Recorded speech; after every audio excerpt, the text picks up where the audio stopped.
3. Marketers, the age of the customer has arrived, and Salesforce is with you for every step of your customer's journey with your brand. Blaze trails across your entire business to create one connected customer experience with Salesforce.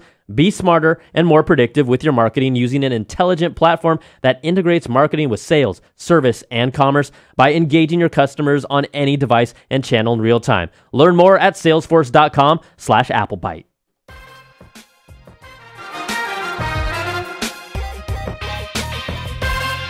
From the Giant Bomb podcast studio in San Francisco, California, it's the Apple Byte Extra Crunchy podcast with your host, Mr. Brian Tong. What's up, Beach? What's up? Welcome to the show, everybody. It is episode 60 of the Apple Byte Extra Crunchy. It is our audio podcast that complements our weekly video show. It's everything Apple, good, bad. It's your commentary, your questions, our answers, sometimes your answers too. Again, this show is all about you also. You can always call us at 1-800-616-2638. That is the phone line. Leave us your name, where you're from, your comments, your questions, and we will get into it in the show. But again, you guys and gals all make this possible, so we appreciate it. And let's just jump right into it, right off the bat.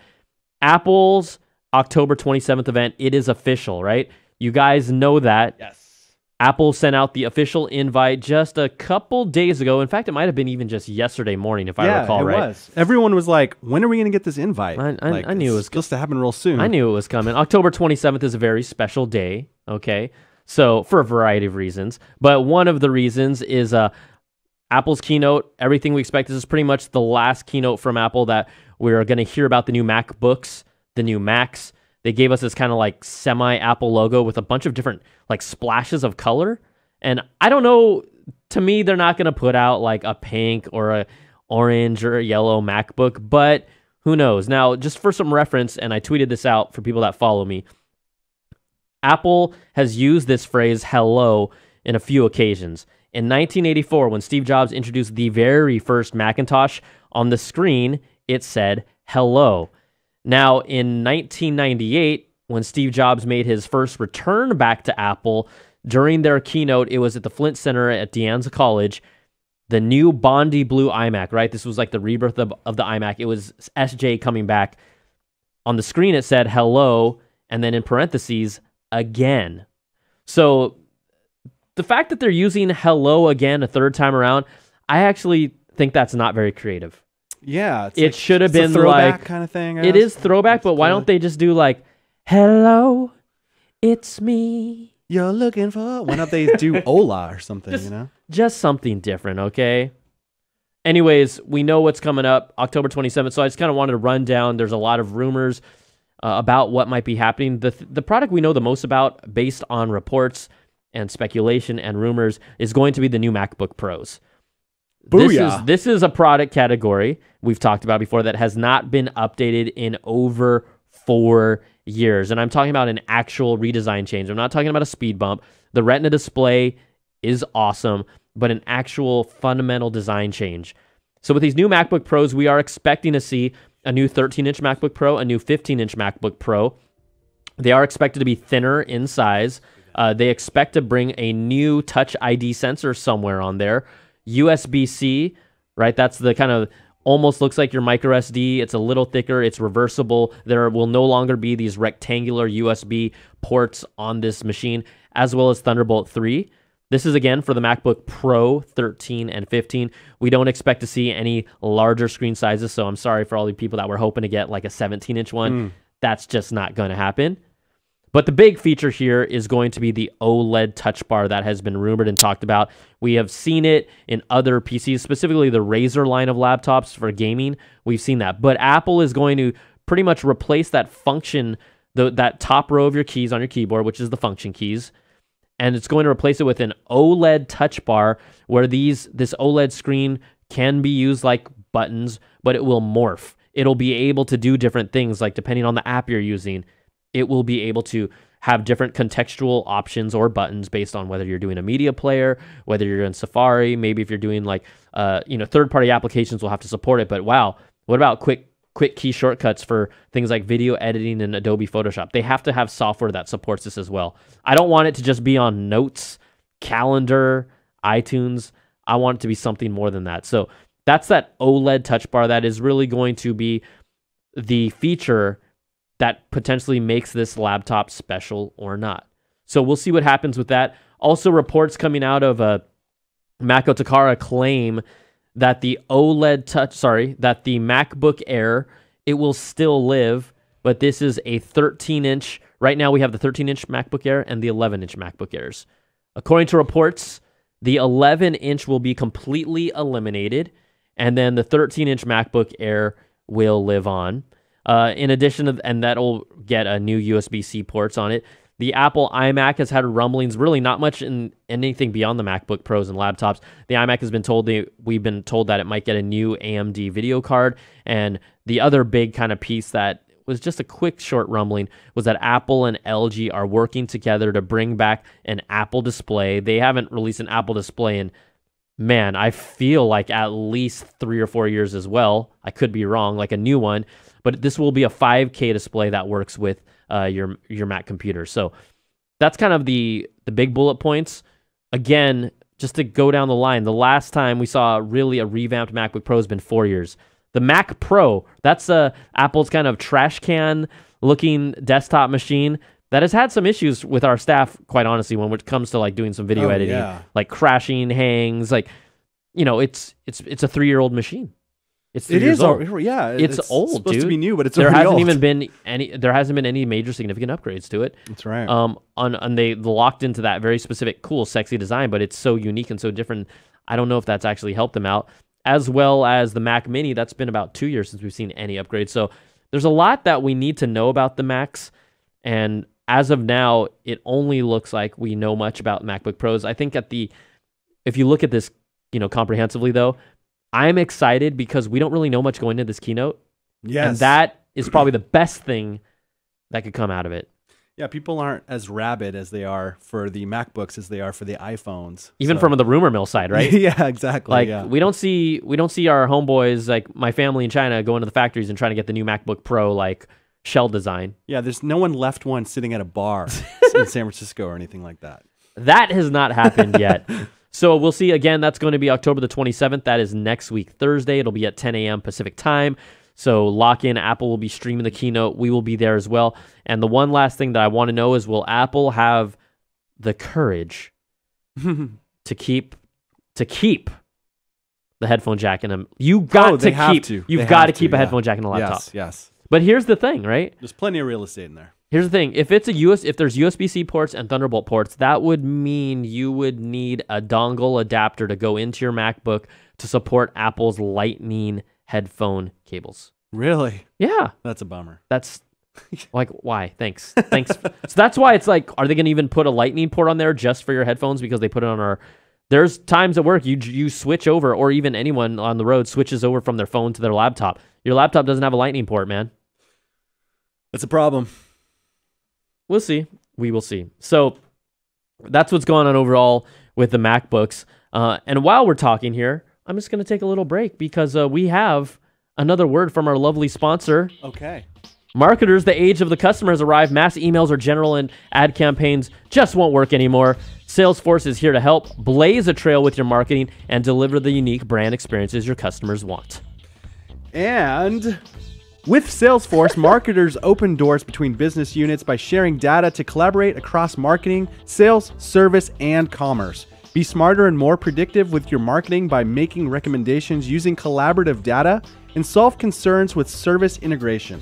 Engage your customers on any device and channel in real time, from social media to your connected products, gathering key insights into your customer and business relationships at every stage. Adjust campaigns as you go to drive leads and pipeline. Do all this and more while collecting data from every interaction to build a complete view of every customer and manage your marketing strategy from your desk or your phone. Be a customer trailblazer. Discover one connected platform for one connected customer experience with Salesforce, the customer success platform. And guess what? You can all learn more at salesforce.com/AppleByte. All right. Thank you, Salesforce, for our sponsor. We appreciate it. That keeps us in business. That allows everyone at home to still listen to us. Yes. That's probably a good thing. Thank you, Salesforce. Okay, let's jump into this. We know that the jet black iPhone is now pretty much in stock in both the standard iPhone 7 and 7 Plus models across the U.S. in most major stores. There's this really cool tool called iStock Now. If you guys want to see that, that'll give you like a nice display map of what's going on there. But look, as time goes on, sometimes you see like flaws and things that happen with products, and this one shocked me. Okay, check this out. A lot of us protect our iPhones with cases, but some of us use those skins because they want a low profile protection. They're the type of people that don't think they're going to drop it, which is fine, right? Well, according to reports, this is not widespread, but this has happened to people that are using these skins.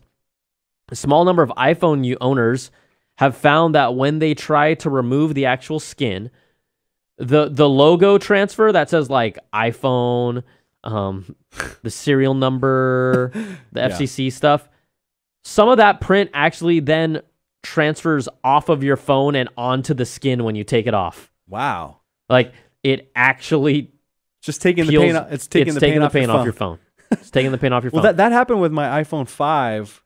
You know, just having it in a case, it scraped off all that information. Oh, it did? Yeah, I mean, just having it inside the case just for years. Dang. Like all that stuff got scratched. Or was it the it was the 5? And eventually like came off. Yeah, and it was just gone, you know, like what can you do? Yeah, so this is an issue. It's not affecting everyone, but there's plenty of images and videos that show that this is actually kind of happening to the iPhone 7 right now. So it's not the biggest problem, but it would suck. That would suck, dude. The phones are what, like 2 weeks old, and you could. I mean, in a weird way, it kind of coming off. In a weird way, it kind of stylistically looks really cool. Like if you just have a straight up, just solid color iPhone with none of that stuff on the back. To me, that's actually kind of cooler. So you know what? I might take that back. I'll notice I didn't throw any bad apples out because I don't think there's bad apples. It's just there, and it's not completely ripping off. It's like some of the paint will transfer over, but again, it's just something to note. To let people know. I kind of like it when people do that to cars. Like they take all the branding off their car. You can't really tell what car it is, you know? Yeah, it's fun. I think that's cool. It's fun. You take off the hood ornaments and stuff like that. You don't know what it is. And all the,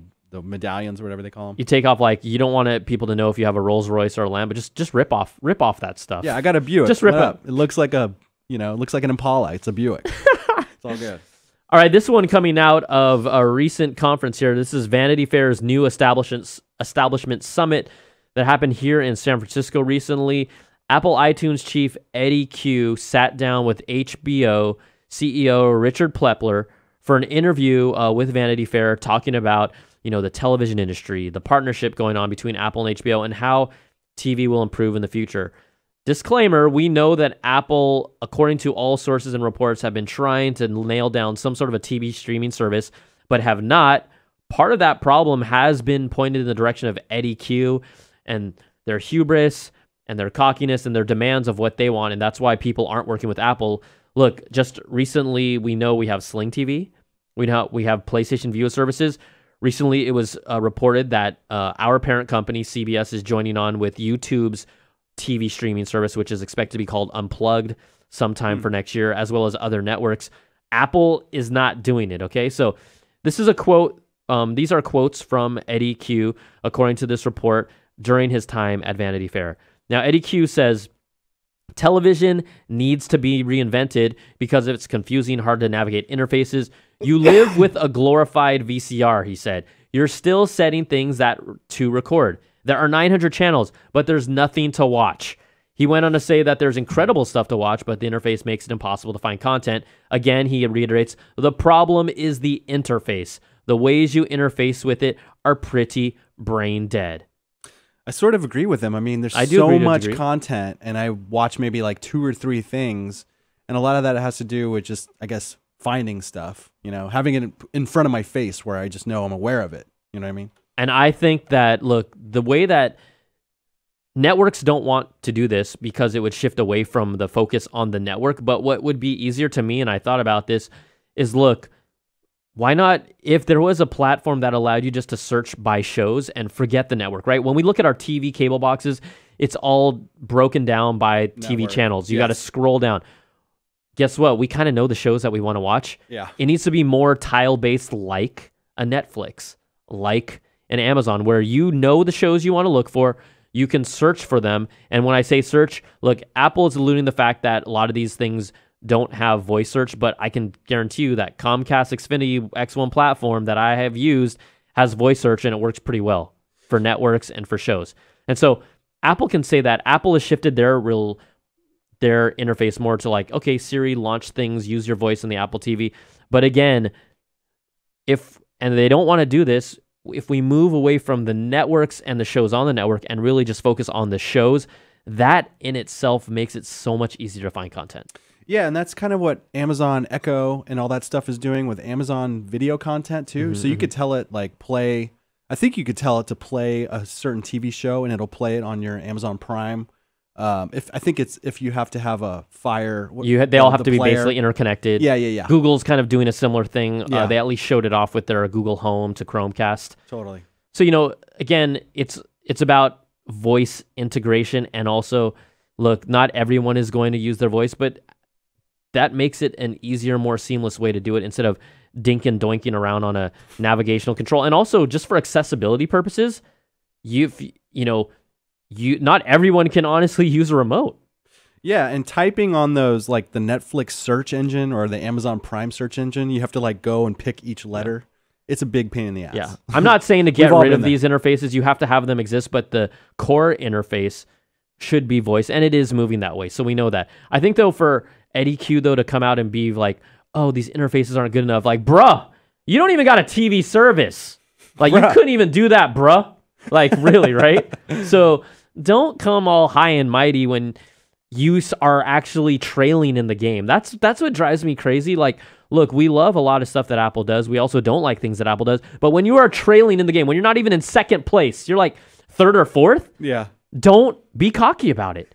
It's the stupidest that you look stupid. You just and there look was stupid. Also like just recently, like they released the Apple TV without 4K compatibility, stuff like that. Like just no 4K compatibility, but then no ability to stream 4K from your phone. Yeah, it's so just small things like that just show that they're behind.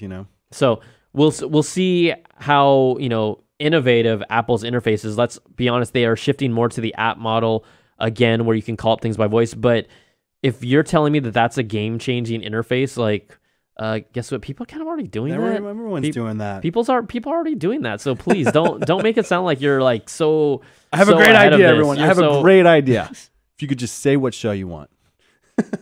It's getting bad. It's getting really bad. For those of you that wanted to really dream about, hey, you know what? I'm not going to get a Tesla. I'm not going to get a smart car. I'm gonna wait. I'm gonna wait until 2020 for Apple's car because it'll be better than anything else out there. Okay, I know there's people out there like that that do this. I've talked about on the show in the past how I put down the $1,000 deposit for the Tesla Model 3. You did? Nice. Yeah, because it's refundable, and also I wanted to get in the queue because by the time I make a purchasing decision, it's going to be like 3 years from that time, right? Yeah, totally. Like the queue is long. It's not like it's going to be easy to get this stuff. And I'll be in the market for a new car by then anyway, so I'm like, okay, let's just do it. Okay, for all you 2020 years waiting for an Apple car, I'm going to tell you things are looking pretty bleak right now. Yeah. According to Bloomberg, Apple has scaled back its plan for the Apple car. Now, this is not just like, oh, we're going to like bring things back. This is significant, okay? We've known historically through this project, Apple has changed leads for the program, which is codenamed Project Titan for their Apple car. Reports came out that they're flirting about a car, and sometimes I think reports got a little ahead of themselves as well to say Apple is making an actual car. They might have had plans for that, but they have now drastically scaled back their ambitions. Basically, the plans are not to even build its own car. That's no longer on the table. According to people familiar with the project, this is based on the Bloomberg report. What Apple is looking to do now is refocusing their development of an autonomous driving car system. So what that would do, we talked about this a little while ago, it would allow Apple, if they build this autonomous car driving system, maybe they could partner up with a car manufacturer or return in the future to designing their own car. But they're only focusing on the self-driving system. Okay, there's a few companies that are doing this like right now already. I was just going to say, Apple, just walk away. Like, dude, stop. You're way behind, man. Just stop. Like we said from the start, it's not easy to build a car.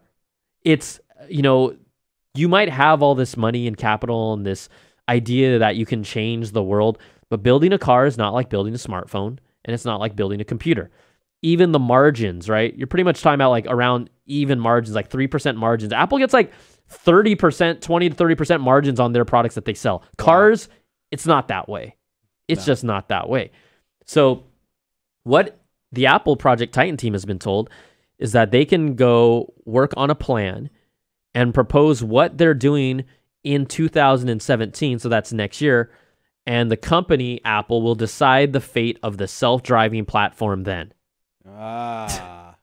This sounds like it's coming unraveled. Oh, it's totally. Big time.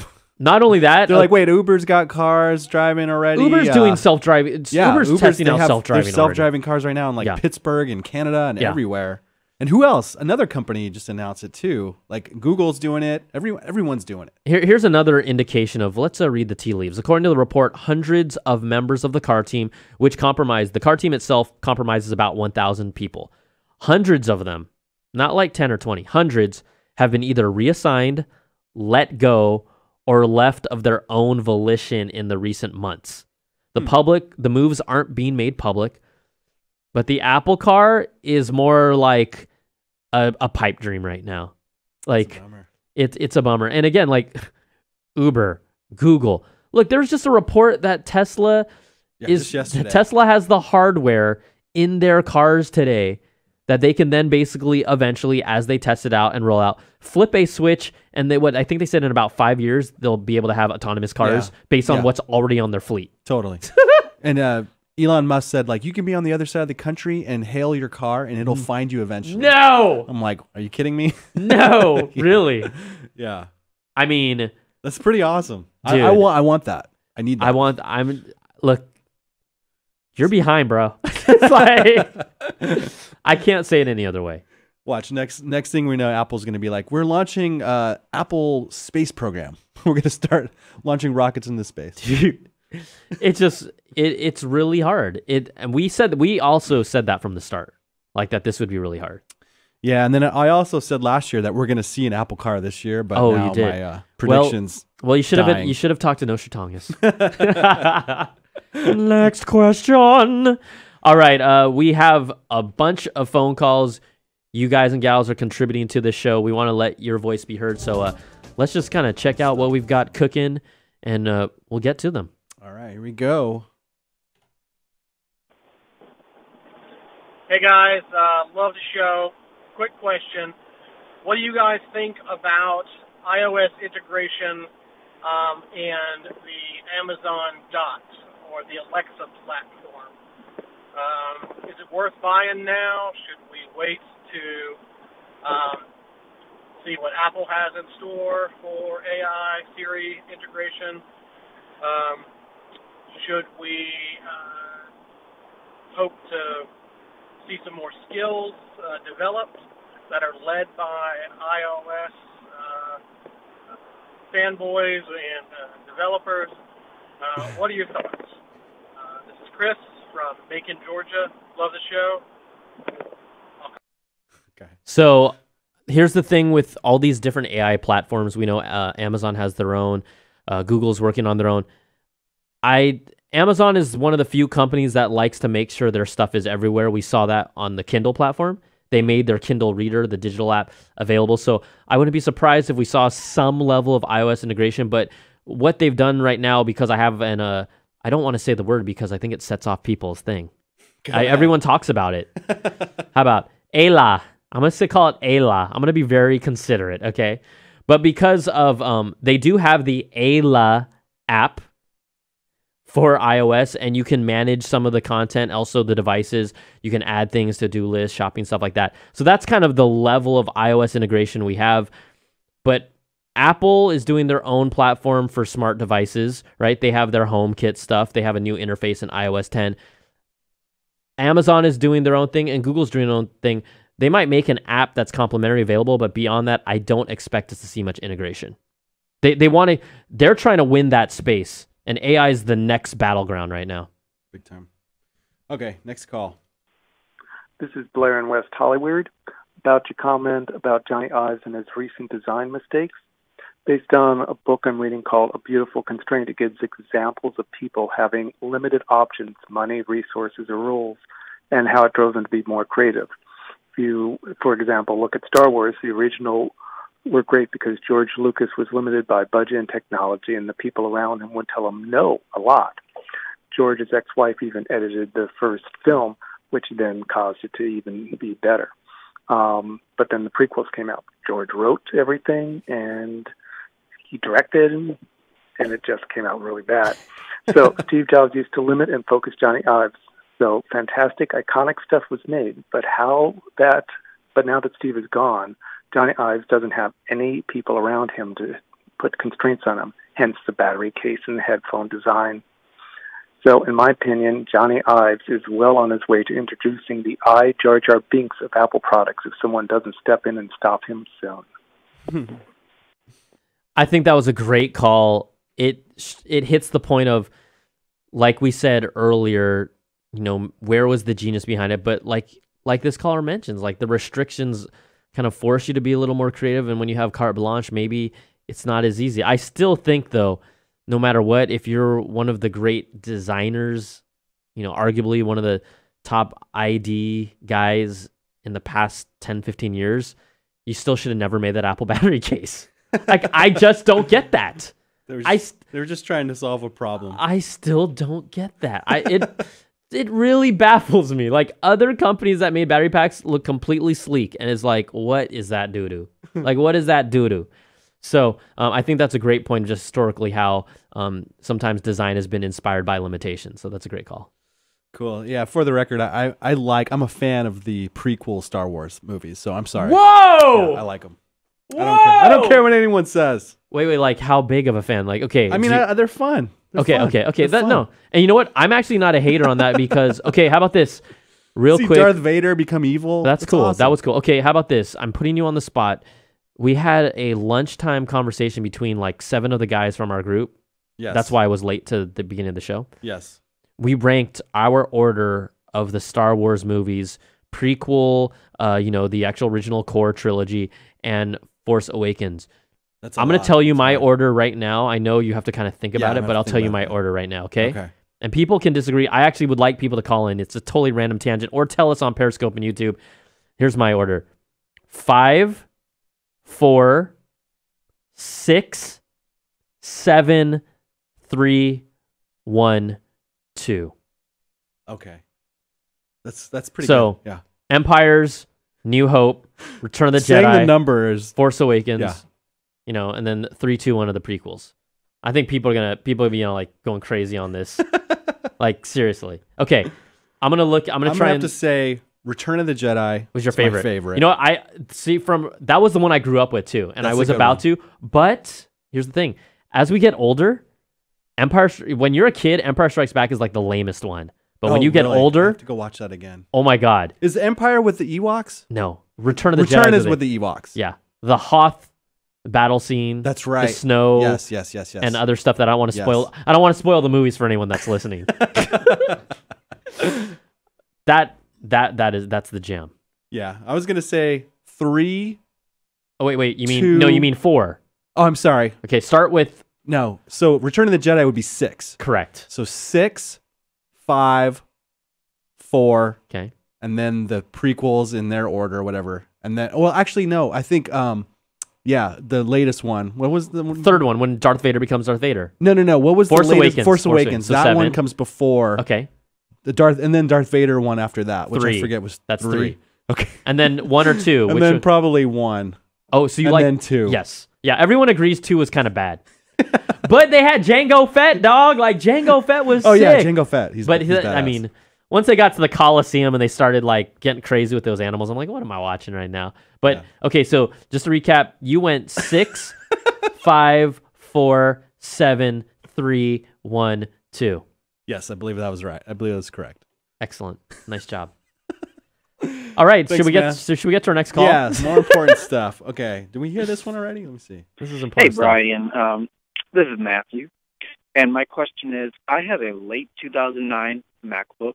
It's the white one that I've always used for school, and it's starting to die. It freezes up and restarts itself.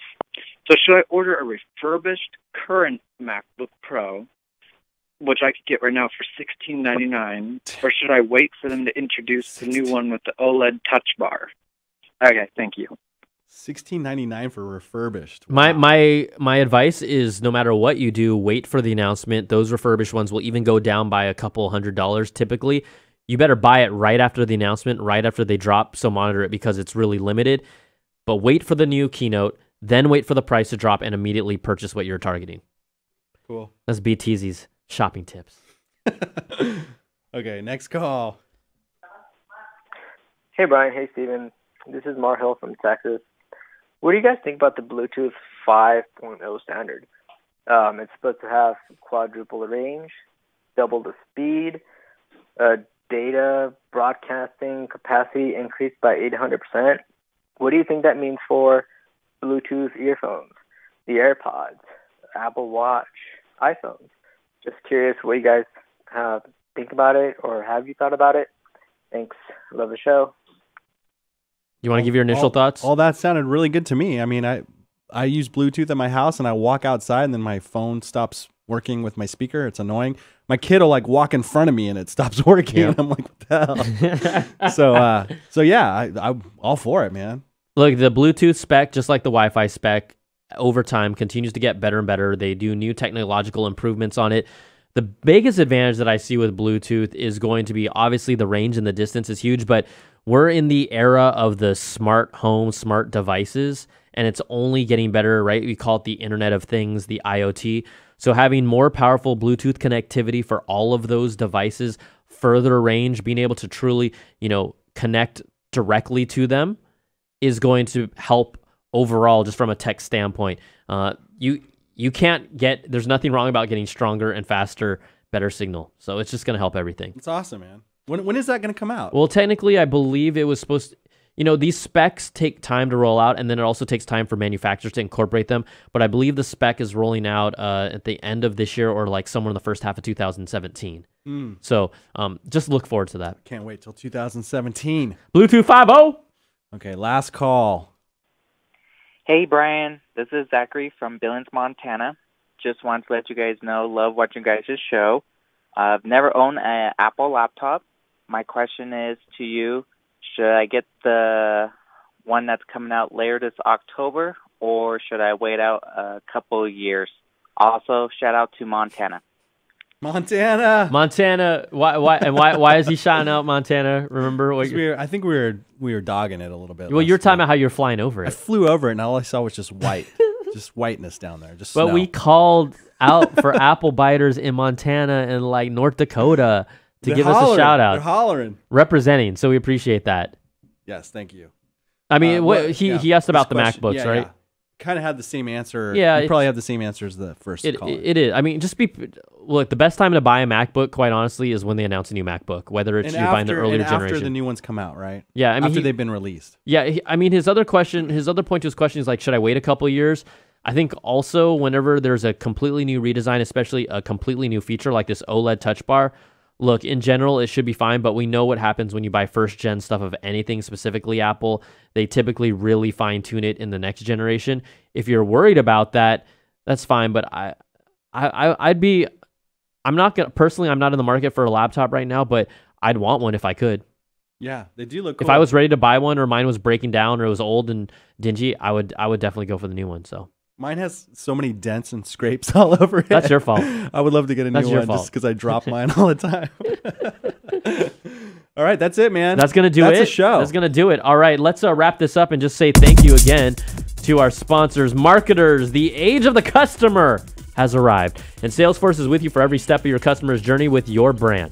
Blaze trails across your entire business to create one connected customer experience with Salesforce. Be smarter and more predictive with your marketing using an intelligent platform that integrates marketing with sales, service, and commerce by engaging your customers on any device and channel in real time. Learn more at salesforce.com/applebyte. Okay, ladies and gentlemen, boys and girls, children of all ages, just wanted to remind you again, call our show. If you're in Montana and North Dakota, we'll still take your call. We still will. If you want to call us again from Montana with another point, we're going to take your call. And then if we start looking at a different region of the U.S. or even the world and we're like, they're not getting enough love. We need some calls from New Orleans, please. You want to get some Nolans? Yeah, I need some Nolans. I want some international calls.